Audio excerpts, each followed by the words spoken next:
안녕하세요.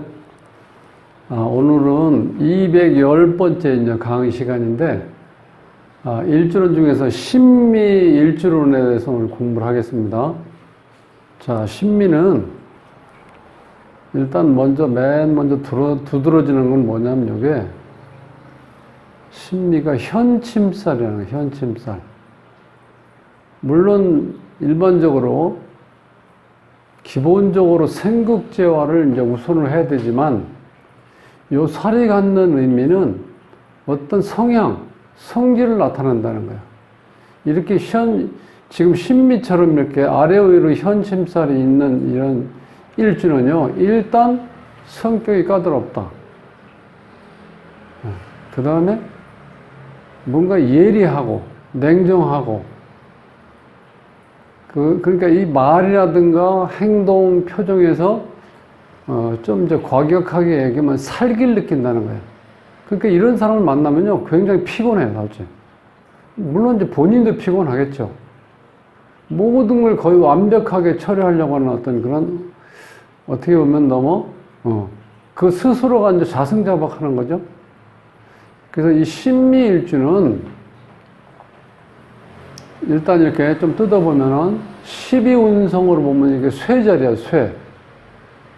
신금이 자에서 출발해가지고 신자, 신자, 신일술에서 여기가 왕자래, 왕. 그 다음에 이제, 시계 반대 방향으로 돌아가니까 신 다음에 미죠. 그 다음에 오, 사 이렇게 가잖아요. 여기서 이게 쇠자리라는 거예요. 그 다음에 12신살로 보면은 이게 해묘미니까 이거 화개살. 그 다음에 일지에 편인을 깔고 있죠. 자, 이걸 올빼미살이라고 하기도 하고, 효신살이라고 그래야 돼. 즉, 어미를 잡아먹는 살. 이게 이제 무슨 얘기냐면, 특히 우리나라 같은 경우, 이렇게 일지에 인성을 깔고 있으면 엄마가 어떻게 돼요? 자식으로 해서 끝없이 어떻게 돼? 내 모성애를 베풀어야 되기 때문에 엄마가 죽어난다는 거예요. 쉽게 해서. 그 다음에 현침살, 모두에 설명드렸지만, 특징은 현침살이에요, 이 사주의 특징은. 이 일주에서. 지장간이 추구하는 속마음을 훑어보면은, 이 정화는 이제 편관이에요. 편관을 추구하는 게 이제 강하고, 그 다음에 편재를 추구하는 건 힘이 거의 약하다는 거예요. 그 다음에 편인을 추구하는 거, 또 강하고, 요런 구조로 되어 있다는 거예요. 신미일주가. 세운의 변화를 보면은 해묘미년은 요건 이제 삼합이죠. 이사, 이동, 변동수. 축하고 술년은 축술미에서 삼형살 해당되죠. 관제구설, 사고, 수술수, 부부풍파를 일으킬 수 있는 여지가 있다. 그 다음에 인년이 오면은 미인에서 인미라고 읽기도 하고 미인이라고 읽는데, 요거는 이제 귀문관살에서 특히 이 귀문관살이라는 것은 신경쇠약, 신경예민, 정신질환을 일으킬 수도 있다는 거야. 너무 그러니까 예민하다는 거지. 그러니까 이 신미, 이 현침살이 나타나는 게 또 예민한 거예요. 예리하고 예민한 거. 그 다음에 5년이 오면 육합으로 오음이 합이죠. 그래서 이성 만남의 운이 있고, 흉년은 을신충, 충미충 이렇게 되죠. 을신충, 충미충, 정극신, 충미충에서 을충년하고 정충년은 어떻게 돼요? 흉운이다. 그 다음에 이제 물상으로 보면 이제 해질 무렵의 양이랑 해질 무렵에 이렇게 조용히 한번 생각을 해보세요. 이렇게 해가 질 때 양떼가 이렇게 있다고 한번 가정을 해봐요. 뭔가 적적하죠? 적적한 기운이 감돌고 또 이렇게 날카롭고 예리하기 때문에 육친에 소홀하기 쉽다는 거예요. 그래서 이게 현침 의미예요. 한번 마음이 틀어지면 끝까지 풀리지 않는 굳게 버티는 성미. 이거 오기로 버티는 거죠. 그러니까 특히 이런 부부를 마찬가지죠. 남자나 여자나. 특히 여자가 현침살이 많으면요, 남자는 정말 이거 집에 들어가기 싫어요. 들어갈 때마다 짜증내고 예리하게 말 한마디 한마디가 뭐야? 내 가슴을 후비는 말을 해. 예. 글자 모양이 예리한 침과 같아서 현침이라 해서 정밀한 작업. 뭐 시계산업 있죠? 스위스의 시계산업 같은 거. 정밀한 거. 어디 한 대 딱 앉아가지고 정밀한 거. 그 다음에 뭐 이제 뭐 주사나 어떤 그 수술을 관장하는 의사, 간호사, 그것도 마찬가지고요. 또 평론하는데 아주 예리하게 평론하는 사람들 있죠? 그 사람들도 현침을 가지고 있는 거예요. 정밀한 작업이나 서예 등의 소질이 많고 여명에서 여자는 정보를 두는 수 있다. 이게 왜 그러냐면 어느 남자가 와도 마음에 들지 않는 거예요. 본인 마음에 안 들어. 그러니까 밖에서 가끔 만나는 사람은 본인이 어떻게 돼? 이런 현침의 어떤 이런 성향을 많이 숨기겠죠. 왜? 좋은 얘기만 하는 게 전부잖아요. 아니, 본 남편은 좋은 얘기만 하고 살 수가 없죠. 생활인데, 현실인데. 그렇죠.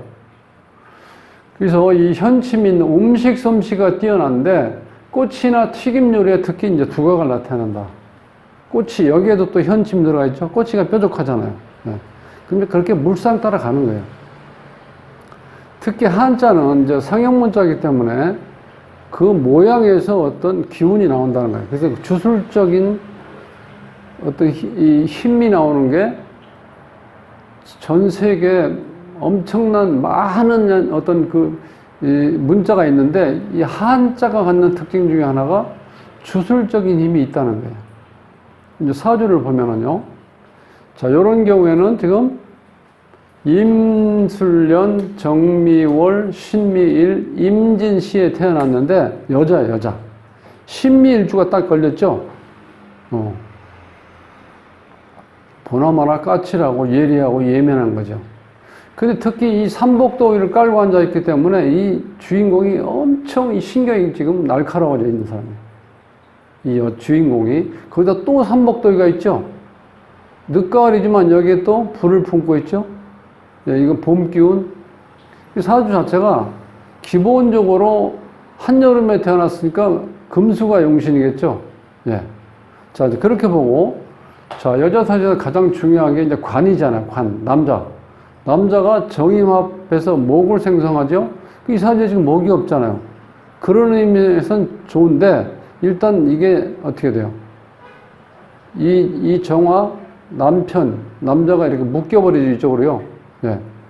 그 다음에 지장간에 보면은 정화, 정화, 정화 이렇게 돼 있죠.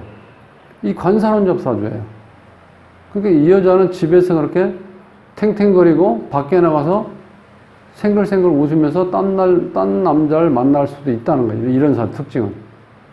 자, 그리고 이 결혼하면은 이 배우자 운이 안 좋은 게 이게 진미 파도 일어나지만 술미 형살이 또 걸려있죠. 그러니까 여러모로 이 남자하고는 이게 안 좋아요. 관계가 좋을 수가 없는 구조로 이렇게 돼 있어요. 그런 이제 부모복을 보면은 아버지는 지금 재인데 여기에 지금 재가 하나 있죠. 근데 이게 을신 충이 되죠. 그러니까 여기 다 충이 되는 거예요, 지금. 을신 충. 이럴 때는 재하고도 인연이 없다고 봐야죠. 예. 어머니는 여기에 이제 인성이잖아요. 인성이 이렇게 많고 형살을 이룬다는 건 엄마 복도 없는 거예요. 그러니까 부모 복이 없는 거예요, 실제로. 남편 복 없고 부모 복 없고. 자식은 이게 지금 자식이잖아요. 자식이 묶여 있죠? 이쪽에 자식은. 지금 파살에 이제 올라 앉아 있죠? 그러니까 이 자식복도 그렇게 많지 않은 거예요. 옛날 어른들이 말씀하실 때 보통 남편복 없고, 뭐, 자식복도 없고, 돈복도 없고, 뭐, 여러 가지 복이 없다고 그러잖아요.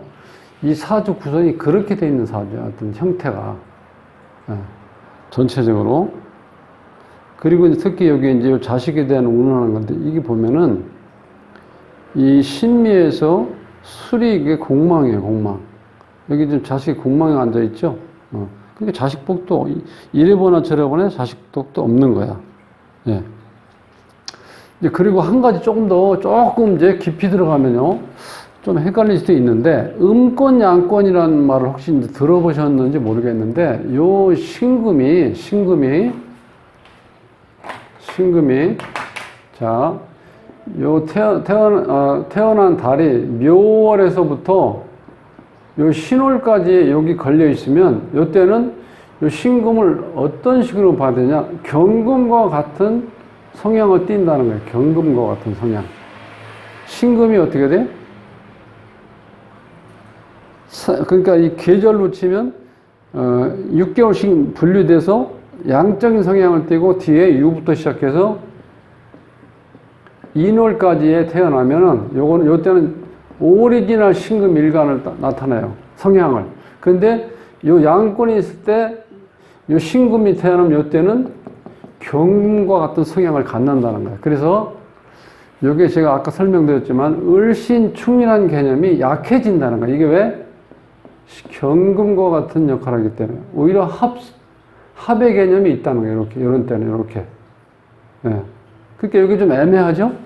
그래서 신금과 같은 날카롭고 예리하고 또 어떤 차가운 그런 거는 좀 약하다는 거예요. 오리지널 신금보다. 요 자리가 6월에 태어났다 예를 들어서 이럴 때는 어떻게 돼요? 오리지널 신금이 되겠죠. 이때는 완벽하게 을신충 이런 현상이 일어난다는 거예요. 근데 지금 여기가 미월이기 때문에 이게 경금의 성향을 띈다. 근데 이게 이해가 안 가시면은 조금 제가 언제 한번 사주 꿀팁이나 어디에서 한번 제가 다시 한번 올려놓겠습니다. 이거는. 그래서 여기서는 그런 성향을 띈다. 여기서 신금이기 때문에. 그래서 어쨌든 신금의 날카로움은 있지만 오리지널 묘월에 여기 6월에서 인월에 태어난 것만큼 그렇게 예리하지는 않다. 그렇게 보시면 돼요. 그래서 제가 공부하러 오시는 분 사주에 신금 있는 분을 4명인가 있는데요. 공교롭게 그 중에 두 사람은 자 여기에 축월에 태어나고 그 다음에 자월에 태어난 사람이 한 2명 있고 요 자리에 묘하고 진에 태어난 사람이 있어요. 근데 같은 신금일간인데 그게 확실히 차이나 이렇게 보면. 네. 그러니까 여자 둘 남자 둘인데 그분이 이렇게 딱 분리해서 보면은 완전히 달라요. 요게 양권월에 태어났을 땐 요 신금이 경금과 같은 작용력을 갖는다는 걸 제가 이제 한번 이렇게 사주로서 제가 한번 분석을 해봐요. 어떤 식으로 해서 제가 나중에 설명을 해야 될지 이런 걸 이제 강의 이제 자료 준비할 겸해서 이제 이렇게 쭉 이렇게 분석을 했는데 그게 이렇게 딱 맞는다는 거 해보면. 그래서 오늘 신미 일주에 대해서 이제 공부를 하고 이제 그 다음에는 7월 14일 날 강의할 일주를 하나 뽑겠습니다. 8월 7일 날 공부할 거는 병술 일주. 병술 백호죠. 오늘 신미 일주에 대해서 이제 공부를 마치겠습니다. 행복한 삶으로의 초대, 골라먹는 사주부패를 모십니다. 저는 돗자리 쌤이었고요. 오늘 남은 시간도 행복하시고 계속 이제 비 왔다 흐렸다 그 다음에 바람 불었다 해서 좀 이렇게 컨디션 조절하기 힘든데 건강에 유의하시고 다음 시간에 뵙겠습니다.